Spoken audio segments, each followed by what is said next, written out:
Veg അടിപൊളിയാണ്. അതിന് മെയിനായിട്ട് നമ്മുടെ അരിയാണ്. ഇന്നും ഞങ്ങൾ 10-15 വർഷമായി കഴിക്കുന്ന ഈ അരി തവിടുള്ള അരിയാണ്. അത് ഉമ നെല്ലിൻ്റെ. കൂടാതെ സാമ്പാർ, ഒഴിച്ചുകറി സാമ്പാറാണ്.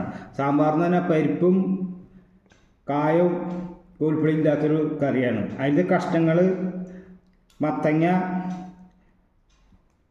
പിന്നെ നേന്ത്രക്കായ, മുരിങ്ങക്കായ, വെണ്ടക്കായ, കൂടാതെ വേറെ കറി കഷ്ണങ്ങളുണ്ട്. കൂടാതെ അതിൻ്റെ ഏറ്റവും ബെറ്റർ കറി ഇതാണ്. ഈ മത്തങ്ങയുടെ ഇല കൊണ്ടുള്ളൊരു കറിയാണ്. കണ്ടില്ലേ? ഇതിൻ്റെ ടേസ്റ്റ് ഒരു അപാര ടേസ്റ്റാണ്. നിങ്ങളൊന്ന് ഉണ്ടാക്കി കഴിച്ച് നോക്കണം.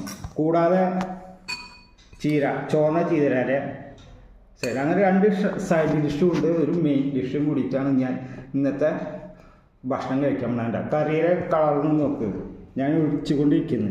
കണ്ടില്ല? ഇതാണ് സാമ്പാർ. സാമ്പാർ എന്ന് പറഞ്ഞാൽ ഇതിൻ്റെ പ്രത്യേകത വേണം. അപ്പം ഞാൻ